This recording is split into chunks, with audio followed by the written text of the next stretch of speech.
এক অন্ধ বালক একটি বড় ব্যাংকের সামনে বসেছিল ভিক্ষা করতে।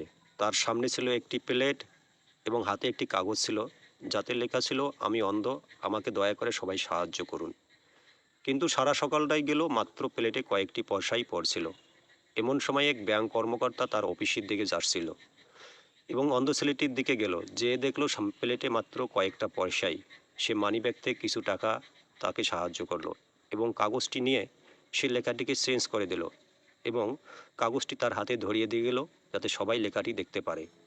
আশ্চর্যজনক হলেও সত্যি, কাগজটি দেখে অনেক সাহায্যের হাত বাড়িয়ে দিল। এক সময় তার প্লেটটিও ভরিয়ে গেলটা। ছেলেটি আশ্চর্য হয়ে গেল। ব্যাংকারের অফিস শেষ হয়ে বিকেলে যাওয়ার পথে অন্ধ ছেলেটির দিকে দেখা করতে যাচ্ছিল, কিন্তু তার কথা শুনে অন্ধ ছেলেটি বলল, তুমি কি সেই লোক যে তুমি আমার হাতের কাগজটি নিয়ে লেখাটি চেঞ্জ করে দিয়েছিলে? এমন কি লিখেছিলে যার কারণে সাহায্য অনেক বাড়িয়ে গেছে? লোকটি বলল, যা সত্য তাই লিখেছিলাম, কিন্তু আমি একটু ভিন্নভাবে লিখেছিলাম। আমি লিখেছিলাম যে আজকের দিনটা অনেক সুন্দর, কিন্তু আমার ভাগ্য খারাপ, আমি কিছুই দেখতে পাই না। তোমাদের ভাগ্য ভালো, তোমরা চোখে দেখতে পাও।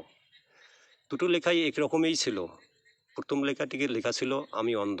দ্বিতীয় লেখাটিতে লেখা ছিল, তোমাদের ভাগ্য অনেক ভালো, তোমরা দেখতে পাও, আমি দেখতে পাই না।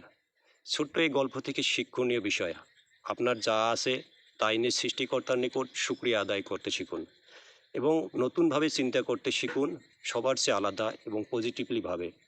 আপনাকে দুঃখ দেওয়ার জন্য 100টা কারণ থাকতে পারে, কিন্তু আপনাকে সুখী হওয়ার জন্য 1000টাও কারণ থাকতে পারে।